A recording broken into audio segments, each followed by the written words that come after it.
মতলবে এবার ঘটে গেছে একদম সিনেমার মতো একটি ঘটনা। মানুষ রেস্টুরেন্টে গিয়েছিল নদীর ভিউ দেখতে, কিন্তু শেষ পর্যন্ত রেস্টুরেন্টটি নিজেই নদী ভ্রমণে বের হয়ে গেল। জোয়ারের প্রবল স্রোতে রশি ছিঁড়ে ভেসে যায় ধনাগন্ডা রিভার ভিউ, ভাসমান রিসোর্ট অ্যান্ড রেস্টুরেন্ট। ভিডিওতে দেখা গেছে পুরো রেস্টুরেন্ট কিভাবে নদীর মাঝখানে ভেসে যাচ্ছে।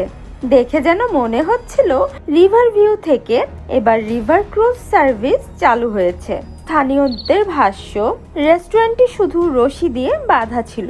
ঘটনার সময় ভেতরে স্টাফরা ছিলেন বলে জানিয়েছেন মালিক। তবে সামাজিক মাধ্যমে অনেকে মজা করে লিখেছেন, খেতে গিয়ে ফ্রিতে বোট রাইড পেয়েছে মানুষজন।